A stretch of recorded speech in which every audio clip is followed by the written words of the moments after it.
Welcome to the fourth and final event for National Poetry Month with the Beat Poet Laureates celebrating the month of April and National Poetry Month 2021.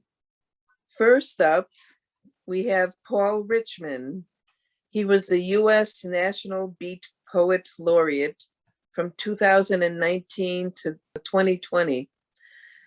And he was also a state of Massachusetts Beat Poet Laureate in 2017 until 2019. Welcome, Paul. Hello, Deb. Good to see you. You can hear me and everything. Mm-hmm. First off, I'd like to say thanks to Debbie for keeping the organization going and alive and thriving and creating all these events for all of us and making a lot of great stuff happen, even with the virus. And thanks for Krista in terms of the team of putting things together and making a lot of these happen. Real quickly, I have a live show, 30 minutes.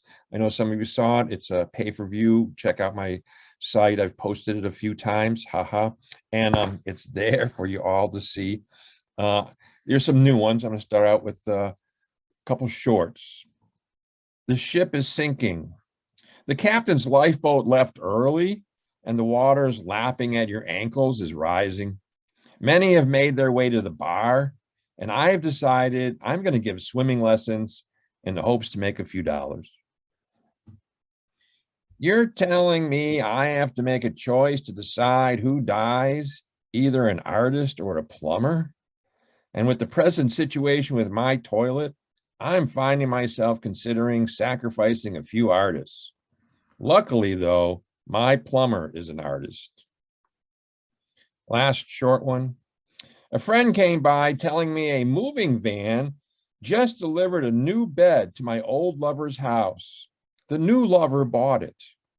They went over to say hi and found the lovers having a candlelight dinner. They have transitioned quickly. Noticing my haphazard, ragged look, they asked, "How you doing?"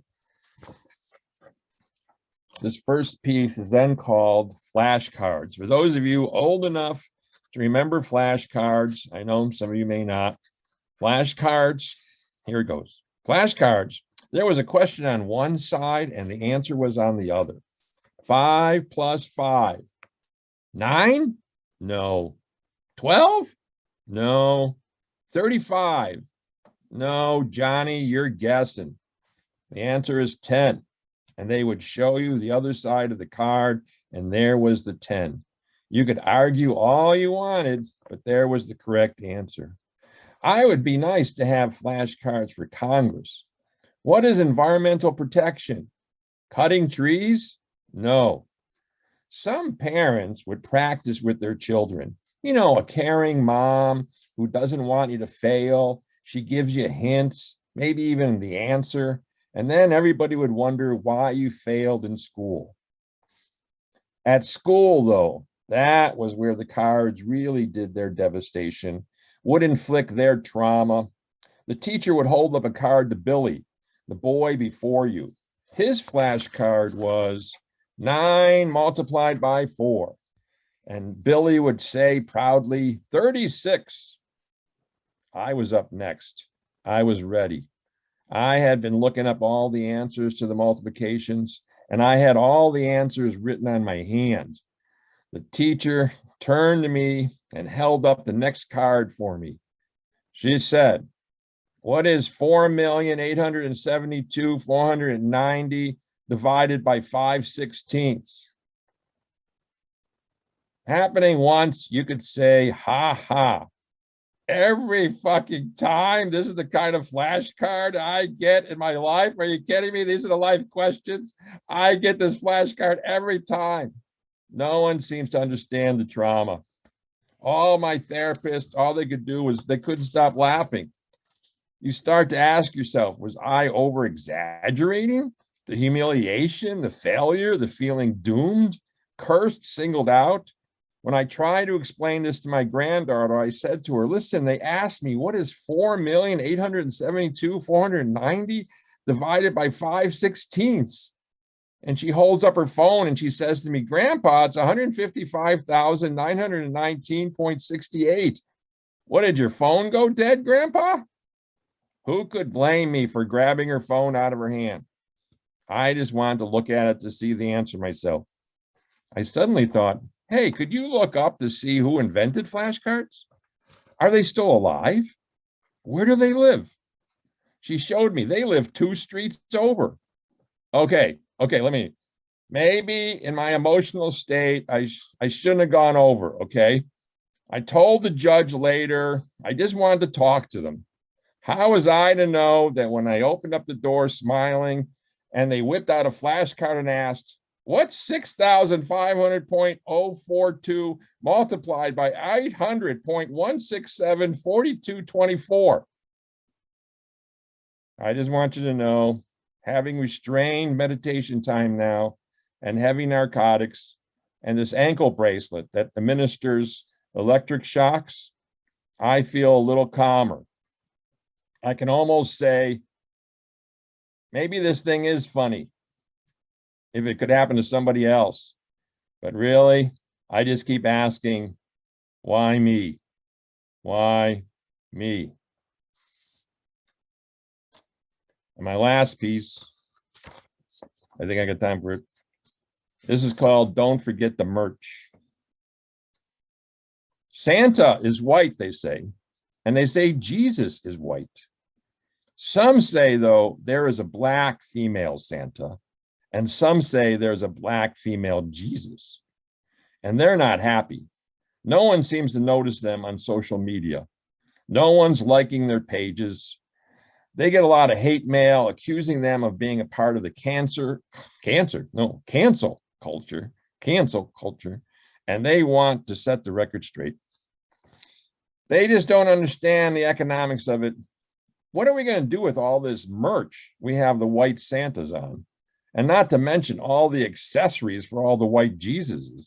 It would be an economic disaster.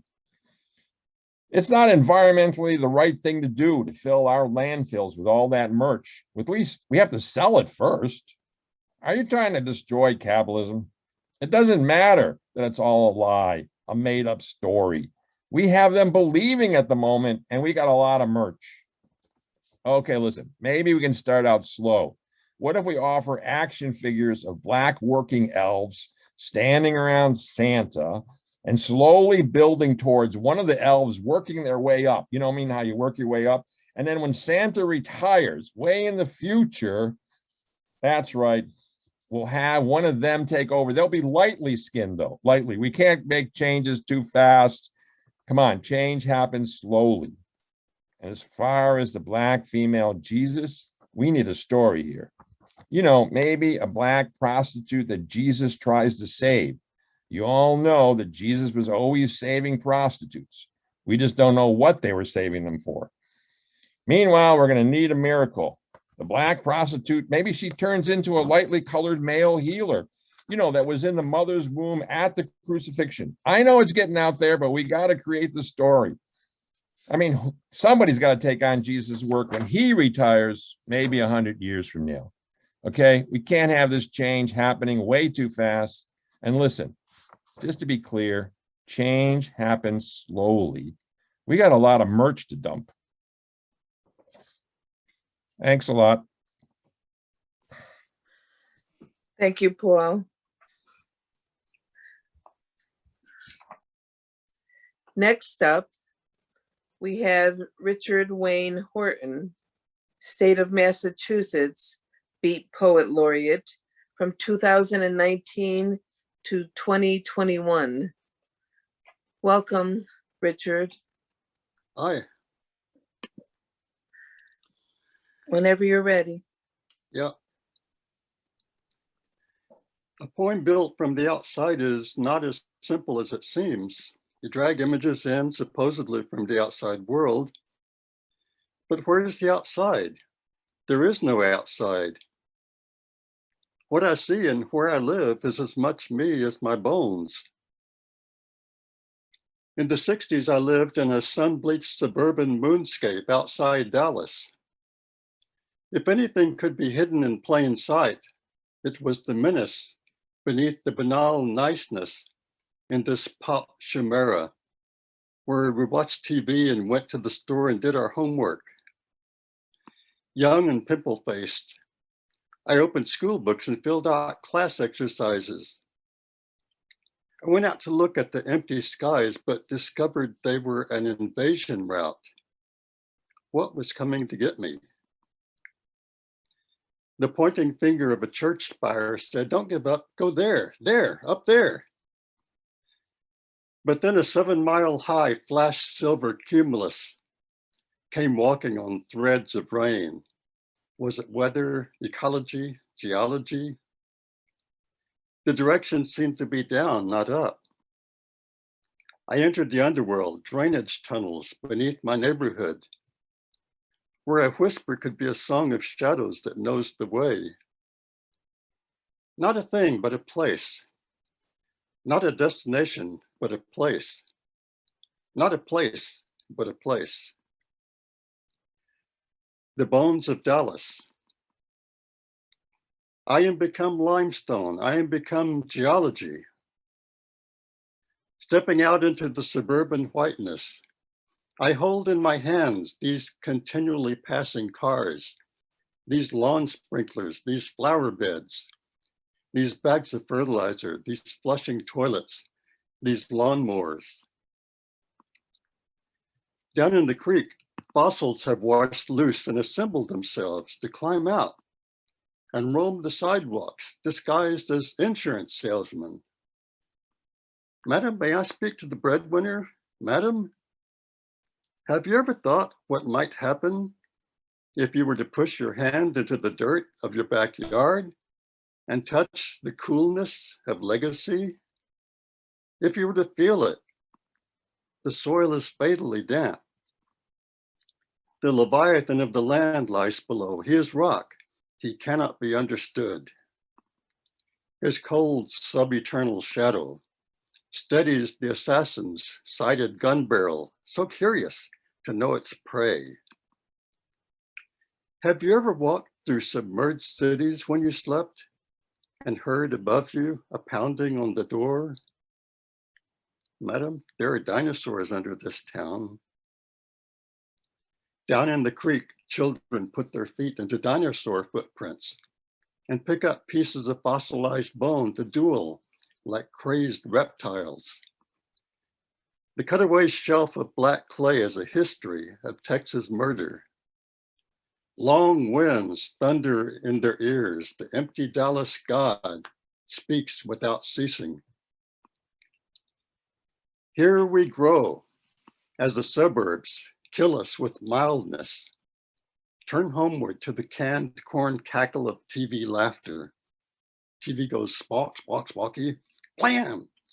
Cartoon head gets blown off. You darn varmint! The head pops back up and chitters at the fat little hunter, who throws his gun on the ground and joins a pacifist cell. Later in a comic strip, a communist rabbit is discovered and turned in. Comic, Kazi, commie, crazy. Saturday, I'm laying on the bed looking up at a plastic jet fighter that hangs on a string. The pilot, a spider, bails. I wave a comic book, killing it with humor. Then jump up and hit the road while cows in the field watch, mouth full of grass.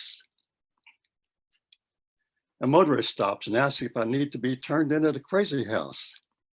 Well, maybe. Zoom. After a while, I stagger along toward a mirror-topped lake that keeps jumping ahead like propaganda promises. A pickup pulls over. I get in, and the white-haired minister pushes his Bible across the seat toward me with a big old grin. That's the answer, son. Ballpoint thoughts, suburbs at noon. Dogs gargle near piercing green mimosas. Lawn sprinklers hiss in the womb of whiteness. Kids with sun-bleached hair and brown faces watch from inside a refrigerator box. Little blonde-haired bugs in the shadows, playing house holding shadowy teacups.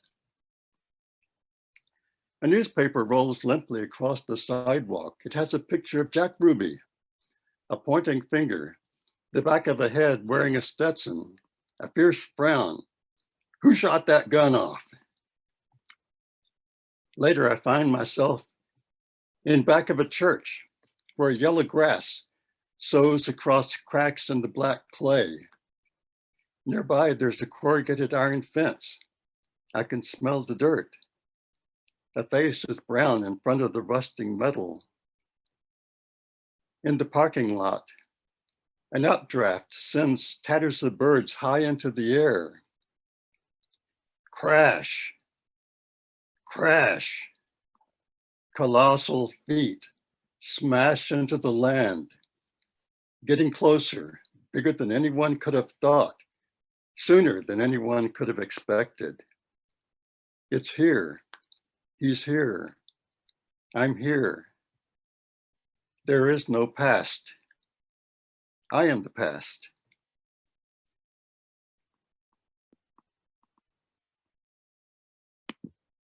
There you go. All right. Thank you, Richard. I love hearing you read, and I love your stories. Next, we have Nordic Adams. She was the State of Louisiana Beat Poet Laureate from 2019 to 2021. Can you hear me? Yes. Okay, thank you so much for having me read today, and thank you to the National Beat Poetry Foundation for putting this on. I apologize that I was late and missed some of my fellow poets. I'm going to read this first poem. It's called Prelude to a Break from News.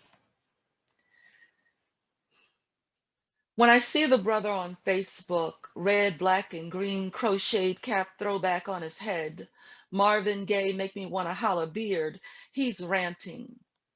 Reopening cities with the virus loose is strategic, not to save the economy, but to increase likelihood that more Black people will die.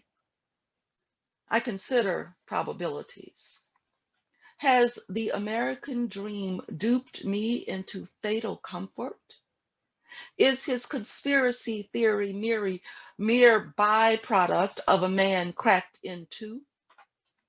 He reasons leaders demand your safety or your paycheck. Aren't those the same in this land? Your head or your neck? Choose which you will have crushed. And he is with me in my dreams. When I wake and brush my teeth, when I dress and don my mask and place my hand on the bright brass knob of my home's door after the stay order expires. I drive to work with care, bargaining with my grandmother's God. The Black Facebook man appears on the roadside as apparition, ranting, morphs into Central Park bird watcher filming white woman who knows 911 is for a Black man, a gun, morphs into George Floyd prostrate beneath the knee and cries out, "Mama." I swerve, avoiding a crash with the car in front, and later at work, punch in my fingerprint, reckoning my value. May the raging heat in my throat remain this freighted world.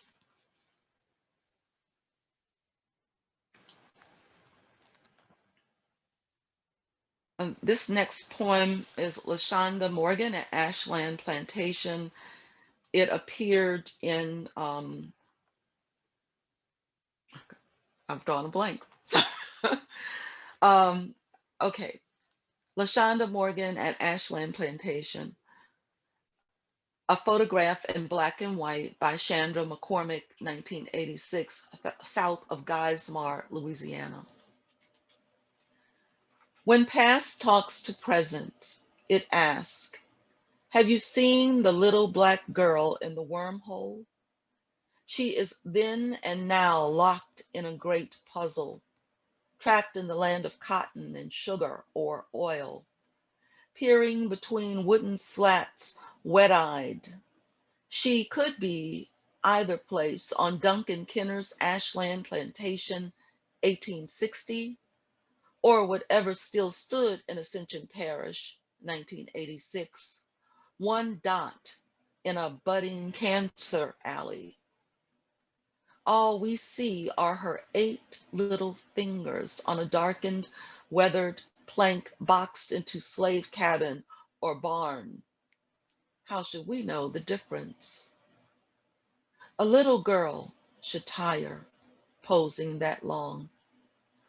No one sees how she shifts between the wall. Maybe she worries the splinters in her fingers, awaits fresh air. And I'll read one more. I don't want to take up too much time given that I was late. So, sidebar while making a bucket list. And write more about nothing. Seize lily privilege.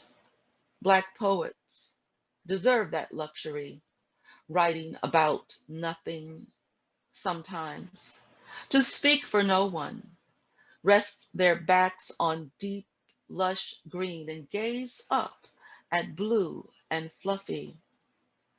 Let us exhale and give no account for every Black person in this shaded world, every Black mugshot on the 6 o'clock news, every Black politician with Jack Horner thumbs high, and every Black bit of fleshiness. Girls in short shorts hyped on brown bubble cheeks, boys, pants beltless, flaunting cracks of brown asses. How loud the Black mass is.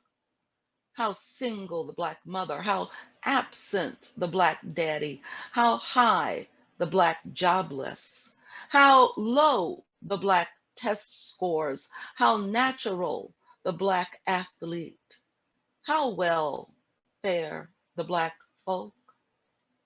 Tell us how we whites can do anything better. Explain yourself, great mythic Black monolith. And just what does Kendrick Lamar mean? No. For a little while, just cuddly light letters, no sharp leaden syllables pressing down shoulders, no ashes and sackcloth, thorny diadem off,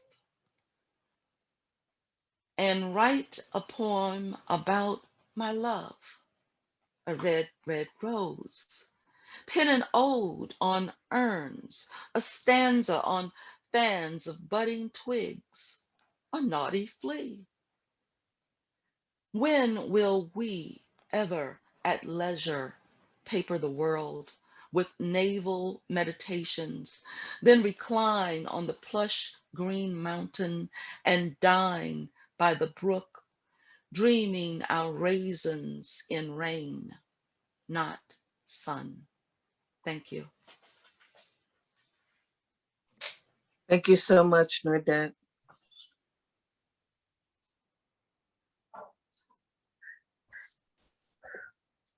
Thank you.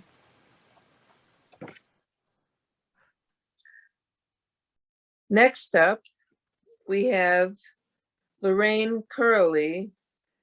She is the Bronx, New York Beat Poet Laureate from 2020 to 2022. Welcome, Lorraine. Hi, Debbie. Thank you, Debbie, for all that you do and for this invitation to participate in this phenomenal reading with so many phenomenal poets. I'm honored to be included. Thank you. Lorraine. Who I am and where I come from. I come from a Southern Geechee, hard working, hard loving, hard living, strong woman. A woman who strutted her sassy daily to sacrifice and make ends meet. A woman who loved her children and lifted her dress, shouting, ah, shit, when laughing and dancing. A woman who loved God and knew she was loved. A woman who weaved collard greens, cornbread, and candied yams into stomach quilts and married smothered chicken and gravy to rice. A woman who knew lonely and at times ached for companionship and passion. A sexy, sensual woman, a smart, common sense woman who ate books and taught her children to do the same. I come from a people whose skin was kissed by the sun and sung about by the gods. I come from clotheslines, pins, and wash tubs, homemade baked biscuits and hope, laughter and strangling pain. Go to the back of the bus, ancestral ritual, cotton plantations, raped humanity, midwives, breast milk and fight. I come from butcher knife carrying women whose knives rip through flesh like butter caressed bread. I come from stolen opportunity and anti-lynching, civil and human rights fighting women. When and where I enter, Paula Giddings, part of my soul, with him, Wendy Mandela women. I come from, oh, Mary, don't you weep, and kumbaya, come by here women. I come from ancestor women and men whose bones still cry out for justice. Buried beneath murdered earth and ocean, I've always been liberated all my life, cooking in Miss Ann's kitchen and cleaning her filthy ass house, taking care of and breastfeeding her babies, picking crops from sun up to sun down. Never get no rest, women.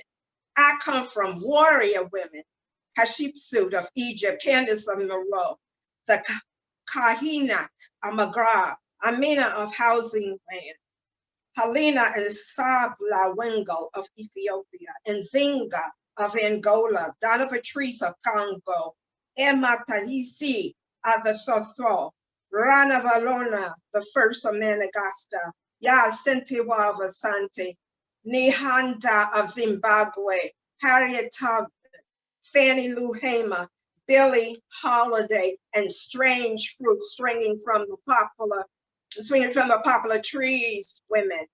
I come from confident women who gave less than a damn about anybody's, much less a man's approval.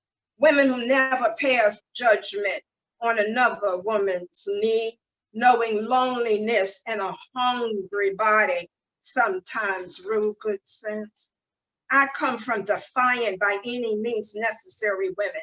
Paycheck gone, no loans, got to sell some pussy. Ain't gonna let my children starve, women.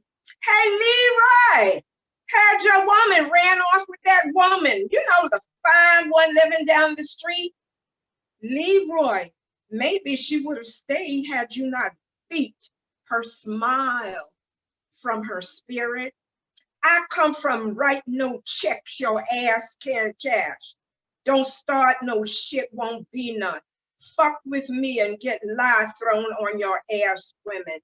I come from women and men whose hips and pain birthed blues, jazz, bebop, hip hop, merengue, salsa, and calypso, all classical music. I come from women who shared food and watched out for each other's children. I come from, who did you come to visit me on my shit house? Why your eyes looking all around? If you don't like what you see, get the fuck out, women. I come from yelling out the window, sitting on the stoop, looking through the peephole, loud talking and laughing women. I come from go next door and tell Agnes I said, loan me a few dollars until check day, women. Who am I and where I come from? I come from ancestor women and men whose bones still cry out for justice, buried beneath murdered earth and ocean. Next, the dream. I dreamt of a man once, a man who understood passion, a man like no other I've ever known. He's celebrating manhood with joy, a secure man who liked and loved women, his hard touch and words proving this true.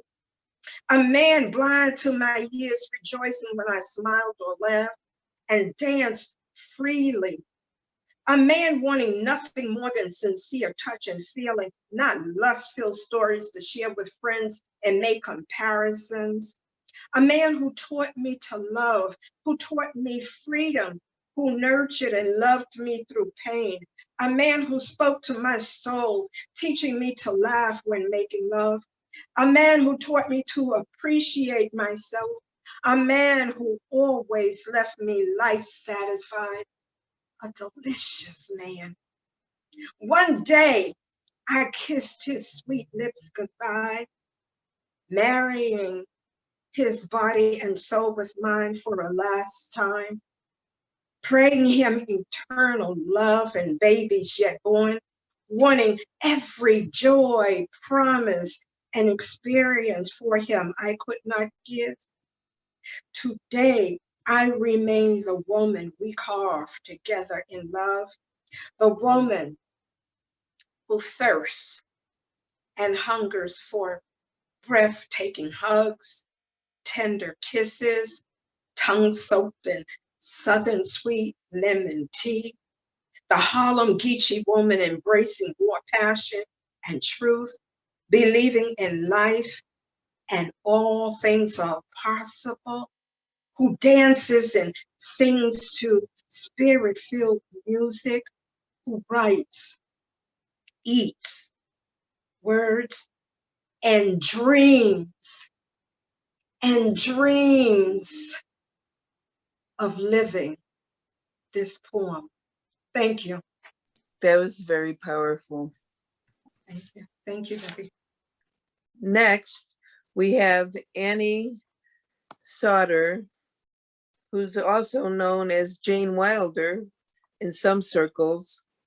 She is the State of Colorado Beat Poet Laureate from 2017 to 2019. Hi, everybody. Thanks, Debbie. Thanks, Krista. Thanks, Paul. Thanks, everybody, for being here. And now for something completely different and silly. No, but anyway, I really liked what I've heard so far, and thank you all for coming. And this is kind of one big poem. I timed it. It comes out to about 9 minutes, but it's got kind of breaks where I have to breathe and stuff. But here I go. The first one is called "So What Revisited," and it has an epigraph from well, wait a minute. No, I mean from the Eagles. Every form of refuge has its price. So what revisited? I cried all day about nothing. Sat on a couch in a flannel, unaware of days, of weeks, of months, years gone. There is no door to walk out. Perception and illusion are closed for the weekend. There is no rear view to search or even bother to check to see if my hair will blow. There is no answer I can Google. Fuck verbs, just use the damn noun. There is not a word that can be said, and no way you can feel that changes anything. All the pages are written. Lives fill the familiar, callous grooves that are fleshy, pounded hard bone, directions for the lost.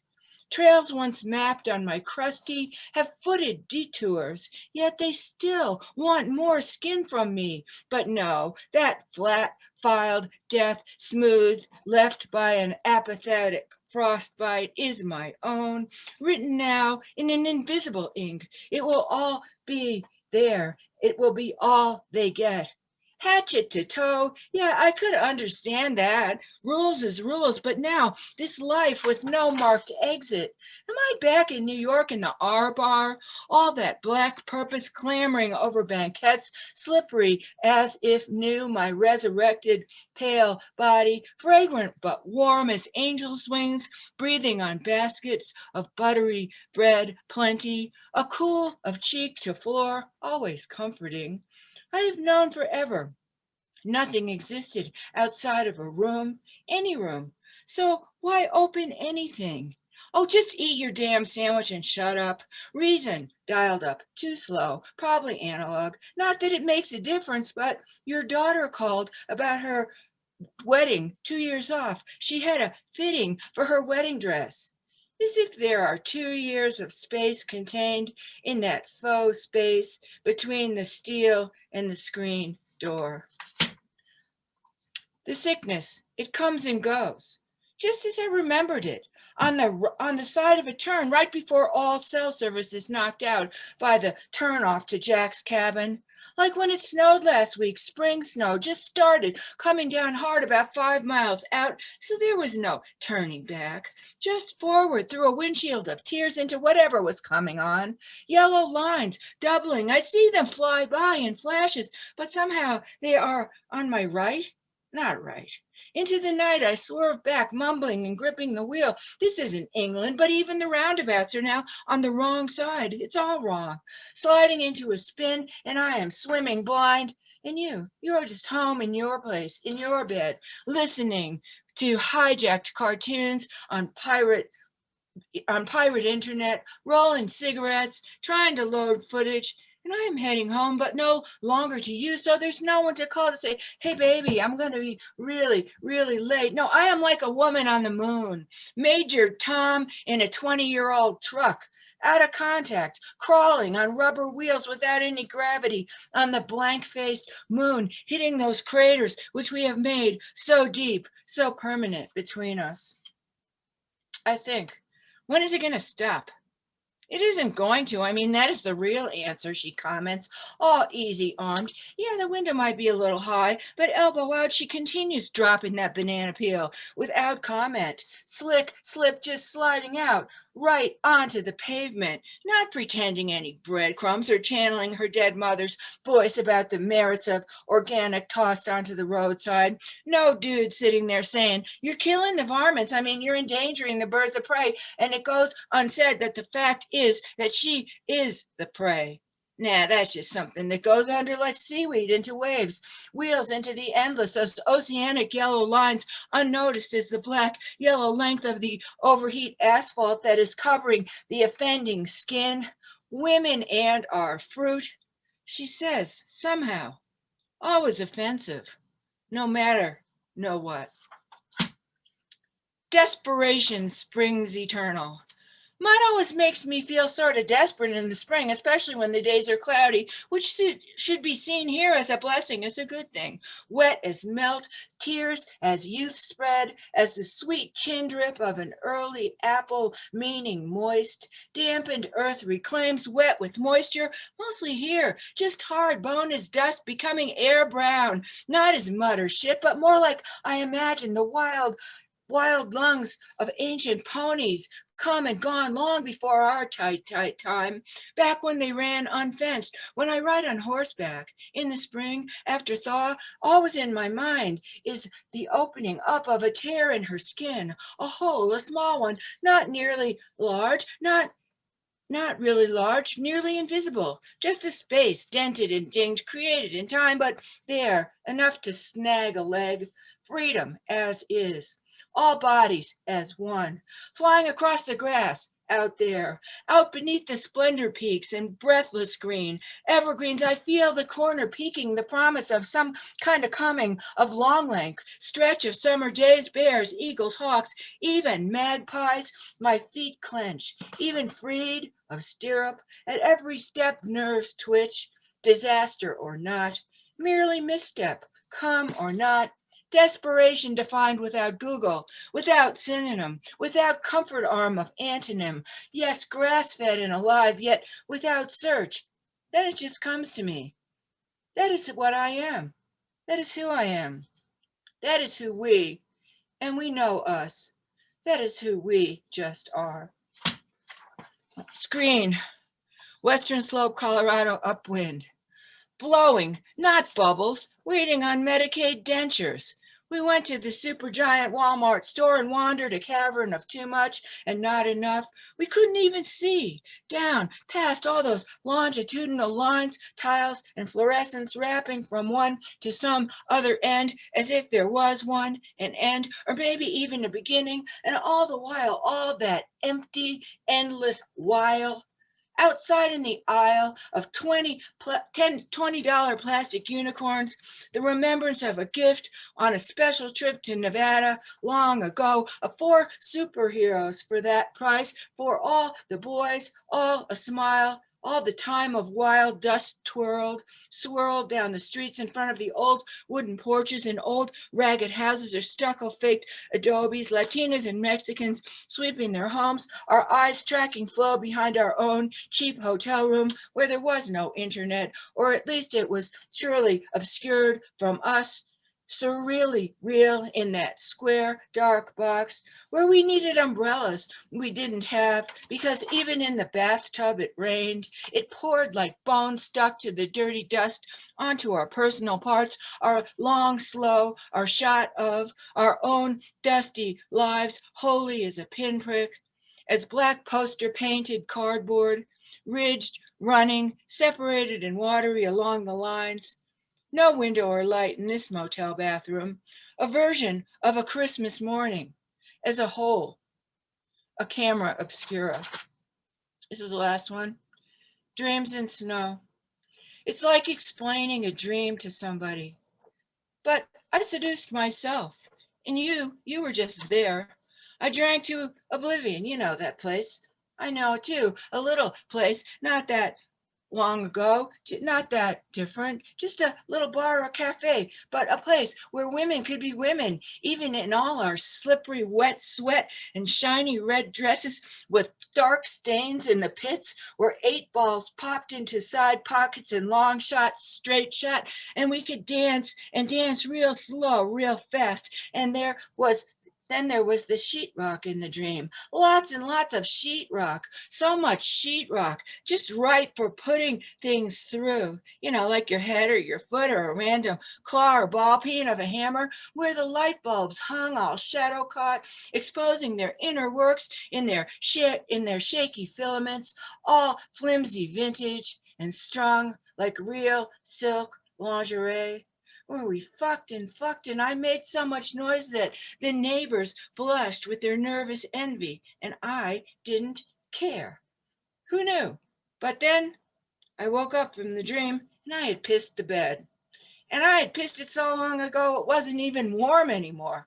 And now there was all that damned laundry that would have been a hell of a lot easier to do if I was still drunk. And in my broken feet, on the broken glass path in my hall, it kissed me. It kissed my feet, leaving rose petals floating in wine, as if anybody was really ever listening. Nah, not even us. Thank you. Thank you, Annie. Next, we have Chris Fennoy. He was the U.S. National Beat Poet Laureate from 2018 to 2019. And he was also the State of California Beat Poet Laureate, San Diego, from 2017 to 2019. Welcome, Chris. New poem I'm working on, still isn't done though, I don't think. Let me see, it goes, it's called I Feel Like Rip Van Winkle. I feel like Rip Van Winkle. I cannot control this dream that dangles before me on these thin threads of inconvenience as I slumber through this year of self-isolation dreams. In this dream, a mask is tied around my face. It's my message to the world that I do care for you as I open my muffled mouth to speak inside this pandemic sleep. In this dream, the internet has taken over. I have farmed out pieces of my memory to Alexa. She has planted them in neat bubble rows. now tumble through my brain with pop-up ads and hungry bites flung round the world through satellites the size of bread boxes. In this dream, the world is broadcast into my eyes from the computer screen. I am caught like a Dicky Boy's prick in this dream, my eyes held wide open in endless screams as twisted realities happen again and again. Where unwelcome tomorrows shift, deflect the lightning bolts of unsureness to rock these tectonic plates that now frantically turn my fingers on the keyboard. Conversations hurled around the world, zoom to see the two-dimensional self in Hollywood squares upon the screen as a global hub hums me into space. In this dream, the music has changed. My feet are moving slower now as I fall back into this dream to grow the new world for me on the screen that brings the outer reaches of space into the world in 3D. Wondering what world I will awaken to when this train wreck slumber ends and the new normal begins. I will just lie down here for a while and dream that the world will be in peace. The color of my skin does not matter, and everyone is fed and healthy and safe and warm. I feel like Rip Van Winkle, wondering how long I did sleep this last time. What has changed? A plague of viruses? I feel like Rip Van Winkle, but I can't wake up because I can't go back to sleep. Every night a new dream, every day a new reality. I must cling to it. That it will be all right. I will be all right. We will be all right. But the new normal hasn't settled yet. It shifts as I turn over in my sleep. And dictators build walls around my house. Normal hasn't settled in yet. I am the person behind the screen, afraid for my children's children. And this dream begins again upon waking. That's that one. And one more, 2 pints. 2 pints to take me off to sleep and rest my weary head. A cup of tea, then off to bed will keep this heart from dread. The night will come and hold me here within her arms so sweet. She'll make me dream and softly sing me off to peaceful wanderings. And if tomorrow should greet my eyes to open another day, I'll take another pint or two and then be on my way. Thank you very much, everybody. Thank you, Chris. I think we all need a pint right now. A virtual pint, though, it's okay. Next, we have Daniel McTaggart. He was the State of West Virginia Beat Poet Laureate from 2017 to 2019. Welcome, Daniel. I go to the mailbox before sun comes up, birds chirping as thin metal fatiguing in my hands. Stars fight off approaching shades of pale as clouds begin to recall their definition. A salted stench carries on the wind, a siren call for carrion flies who will soon have much to do as dawn illuminates paths of every nocturnal creature indelibly marking the earth. I look at the newspaper to see how much morning allows me to see spaces between words. Hangnail barn.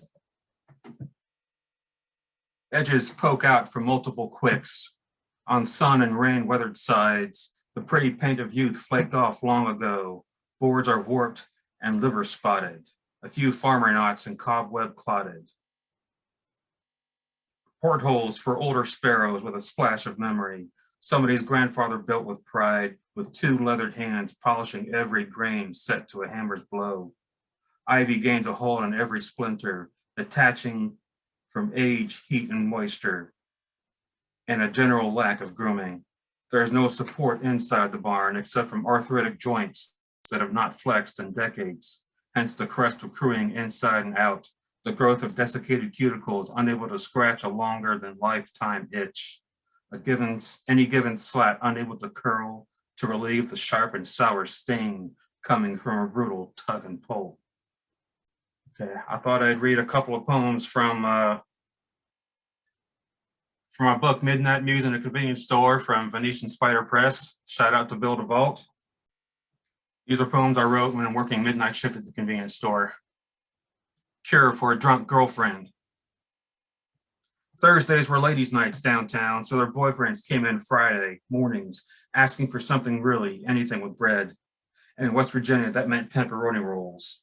Those original coal miners' lunches, easy to bake, easy to take down, deep in the mines, holding up hunger as they held up our state. And on Fridays, guys fed girlfriends something to hold up their bodies. Otherwise, they slide off to one side, limp as children tipping over hammocks, faces slumping on windows, stretching like silly putty Sunday funnies. These are some newer poems I've been working on. Some, they don't have titles, but what the heck. An icicle drop carries the immediate world around it, falling into shoveled drifts, chocolate chipped with gravel and twigs. Another drop carries the same planet with different subtleties, the moisture of breath rising beneath eaves, the direction of wind over tatters in flags, around it falling into beveled pools, lily-padded with staring eyes. Any darkness running beneath is an undertow of fruitless riot, rootless detritus of undue incitements. An icicle drop carries an immediate world. Around it, we fall into covered traps, flailing in a mix of muck and mishearings. I catch one drop on my finger and the immediate world dies in a tangled stream towards my palm. Each icicle drop falls ignorant of worlds before it and worlds after. The moisture of breath rising beneath eaves, the direction of wind through unruly bangs. A different world condenses on my brow. The first time I ever met a tractor, I must have explored the tires first. I would have been too small to climb. The giant treads would have caught my eye. Rigid rubber angle pointed at the dirt. At that age, I'd have noticed clods of mud spiked with splinters of hay, silently wondering if tractor tires don't need a bath, then why do I? To be dirty as a boy was beautiful. To be draped in epaulets of a new military, I was a soldier of uncleanliness. I knew interesting things lived in layers of dirt, and if I was covered in layers, I'd be interesting. My tiny fingers would have picked at edges of green and yellow paint, appreciating the gentle fracture of flakes coming off to reveal patches of rust. My first time understanding any layer of perfection must be dirty underneath. Certainly not at first. I would learn the longer a layer seems perfect above, the less it is so below. Yet at that age, I was more concerned with squeezing mud between my fingers, chasing millipedes scampering to a bolt hole, lifting large flat rocks to see activity, kicking smaller rocks like soccer balls, and peeling any curls at the edges of perfection. If tractors taught me anything, it's that imperfection is perfectly layered. Well, this is the last new poem I wrote, so I'll make it count. I once saw a country singer's head photo faked on the body of a bondage model, the effect making her seem to enjoy being erotically cinched to a wooden chair, the crisscrossing of ropes cross-hatching any anathema she likely feels. Of course, I thought, how to apply this to politics? Instead of bondage, think beyondage. Imagine a former president shaking hands with the current one, their polar opposite. The current one smiling at his inauguration, clasping light hand with dark hand, a grinning orange face reciprocating joy. Imagine a congressperson's head on a scientist's body pointing to a chalkboard as she points out the absurdity of ascribing religion to lasers originating from spy satellites. What folly to think a denigrated sect would program the lightning to set ablaze neglected underbrush and not veils of mistruth. Before you know it, we will be seeing icons of white Jesus wearing baseball caps. Before you know it, we'll be seeing the segregation of water fountains and bathrooms, old fears draped in new clothing, old hatred trumpeting in the same crusty shoes. What could be the possible effects of trepidation towards one's discernible sex? The flypaper for irrational fears. Can the head of harassment be photoshopped on the body of upstanding character? Or vice versa, the character of one they hate onto a body they were never born with. Put heads of criminals on the bodies of refugees, and you have cause to close all doors. Put a face of pollution on all dusky bodies, and you can hang signs on lunch counters. They can't eat or drink where they should, while shamers feel they fight for common good. If you see lipstick on a pig, it's still a pig. If you see hatred in a motherfucker's eyes, what happens next is no surprise. Sorry, sir, you cannot walk in the sun. Sorry, ma'am, you cannot keep that seat. Sorry, I'm too scared to say I've replaced your face with one I'm accustomed to hate. There's safety in belief instead of truth. And it just can't possibly be true that my conviction is worse than loving you. I never know what to say to such people. It seems easier to Photoshop my smile than to rip the fake one off of them. So neither knows who truly loves who. Rallies continue with white Jesus and a red ball cap while handing out AR-15s from a basket on the Sermon Mount. Thank you. Thank you, Daniel. Next, we have Donna Allard, who couldn't be here in person today, but we have her on video. She was the International Beat Poet Laureate from Canada, 2019 to 2020. Hello everyone, I am Donna Allard from New Brunswick, Canada. I wish to thank Debbie and the National Beat Poetry Foundation for this opportunity to read with other laureates. I am going to read several poems from my collections. Thank you. Spinnaker's Run. These island roads weave countless meadows, fishing villages, farms. Spinnaker's Landing in downtown Summerside that harbored smuggled rum and a lot more in its time. Now it's for sightseers, whose bottle-shaped bodies bob along the wharfside, tipping and spitting, cursing the ghost ships that appear at sunset. These bald-capped men with rosy cheeks talk tall tales and smell of whiskey, reminiscing Spinnaker's Run of blood-red roads of old. A century before, or maybe even less. Of a graying oak, knotted in pain from the hanging of a black man. Oh, those times are gone, thank God. But there's not a road on this isle that does not bleed from shore to shore. There's not a road on this isle that does not bleed from shore to shore.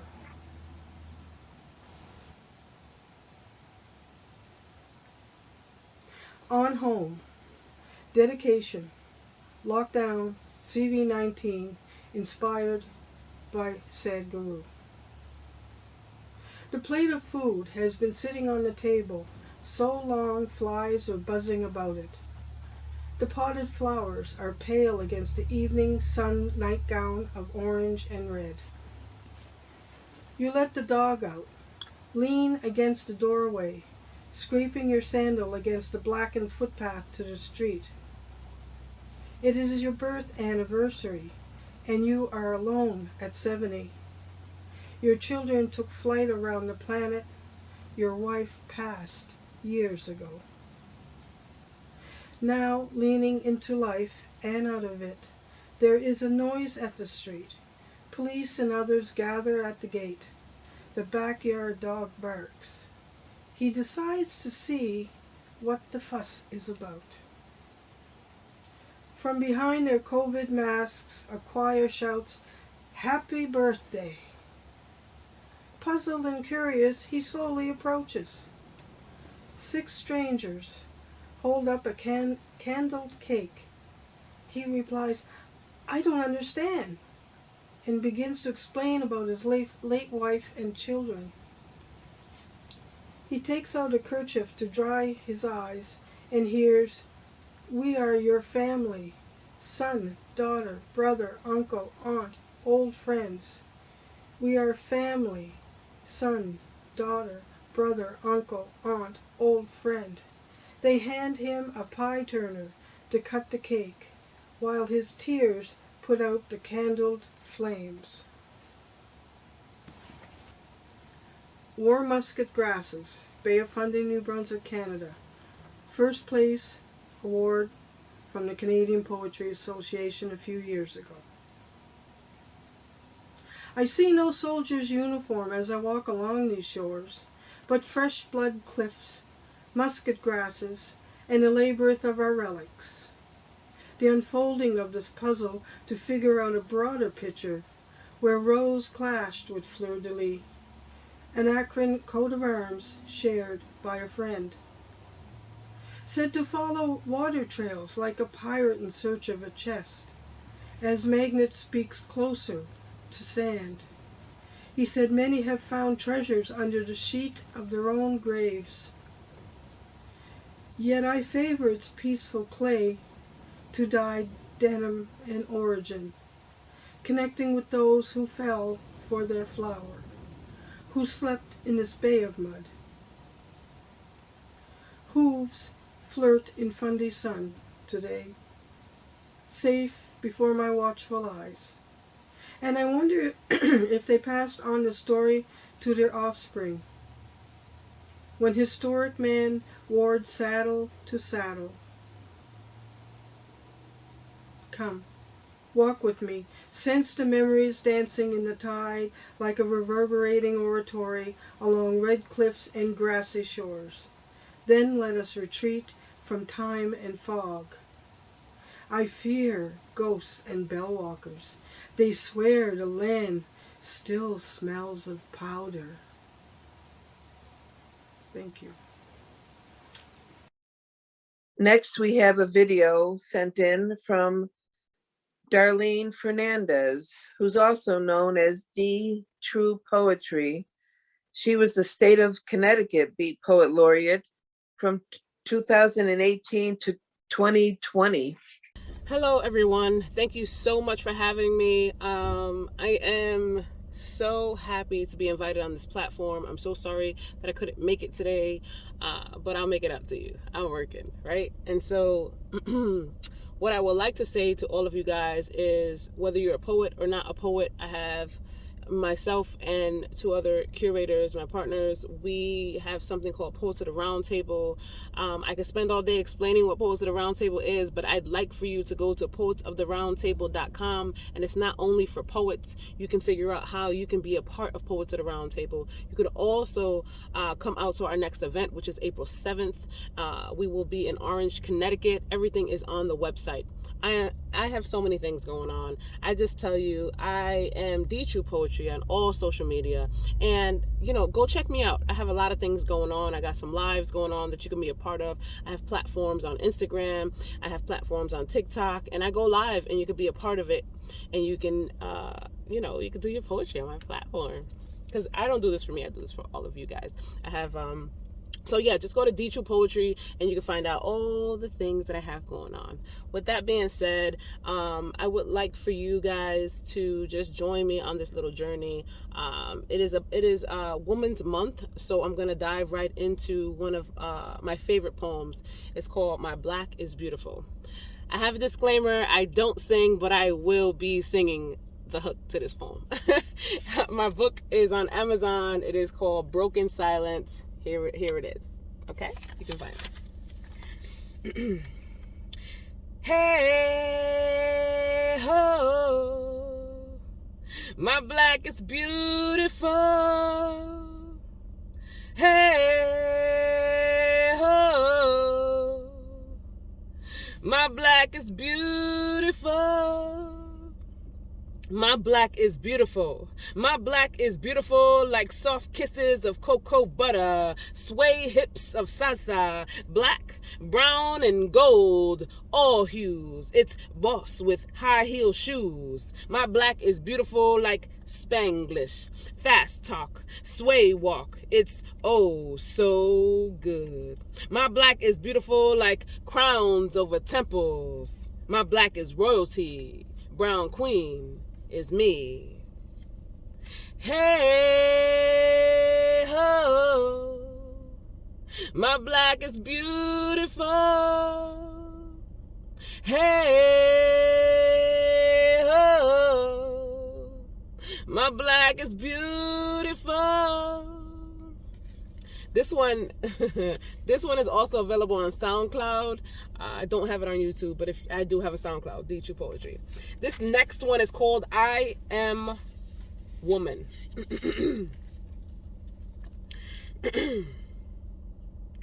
My freedom is happiness. The freedom to choose to live my best life. Choosing the arts of creation, for I am woman. I create life. I've birthed 3 children, but I've spoken life into many souls. I am woman. Here I stand, moving the clouds with my sound, moving mountains with the love I bear. I am woman. I have carried the weight of the world on my back while nourishing ungrateful orphans with my bosom. My tears have washed sins away. My arms have crushed nightmares while creating fantasies. Feet planted, rooted memories, creating fresh air to breathe. These hands have cured sickness. I'm the sunlight over all versus sunlight through a magnifying glass. I am woman. Feel my greatness, feel my passion, feel my joy and my pain. I am woman. I am free. I am freedom. I am love. I am loving. I am woman. I am peace. I am unity. I am creation. Therefore, I create. So that is my that is my third piece. And I will spit one more piece and then I'll be out of your hair. Excuse me. This one's titled, Who I Am. I am the struggle of happiness, the peace of war, yeah, I'm sure.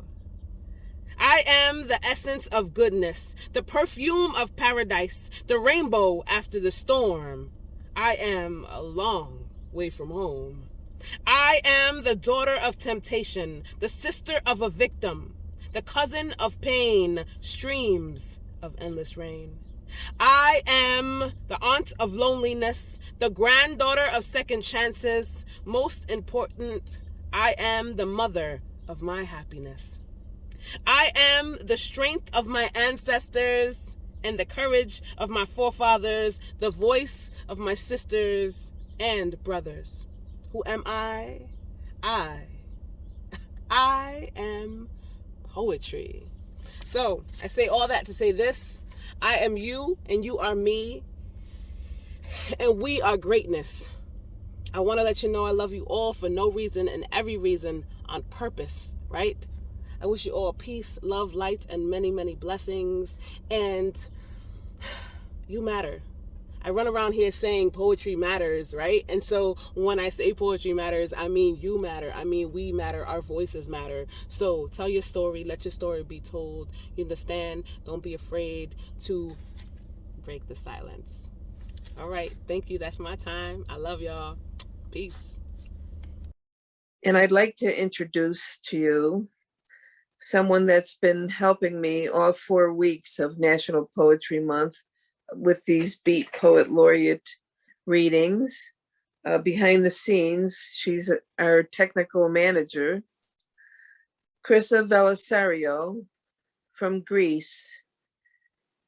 She is a lifetime Beat Poet Laureate. And I'd like to ask her to read something for us today, being that it's the last day of these readings. Welcome, Krissa. That was a surprise.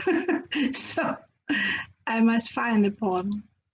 There are some living saints with bowed, bald heads, some holy beings, some ethereal acrobats. They're balancing on a tightrope at nights amongst pain and life, who just want to depart in peace but they feel they have a duty to complete. Therefore, to still exist for the sake of whatever they had been engaged to serve, for the sake of whatever they should anyway leave behind alone, to serve love for as long they can bear it, to do not give up hope for what will future bring. Potentially, our overt or covert idols. Indeed, they often have a beautiful adolescence or infant's form. Unspeakable the pain, severe hurts, shame. For some laudanum, they just beg to withstand existence.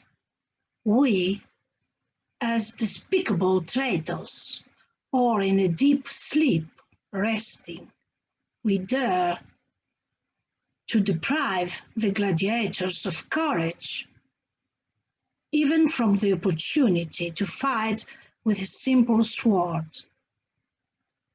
This was dedicated to my friends or unknown cancer patients or other severely ill patients, especially to the young heroes among them, who often, in the merciless Greek society of the financial crisis, are seeking over painkillers to find, or are humiliated to resort to the charity which fortunately is offered by some of us.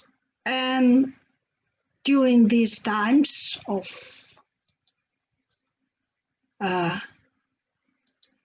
COVID, they suffer more because they don't find a place to go or have their treatment because of the whole situation. Thank you. Thank you, Krissa. And I'd like to thank everyone who has been participating in all these 4 weeks of readings with the Beat Poet Laureates, celebrating National Poetry Month. It's been a pleasure hosting all of you, and I really enjoyed listening to all your words. It's been a wonderful experience. I hope it's been as wonderful for all of you as it has been for me. And we'll be seeing you soon. Thanks. Bye-bye.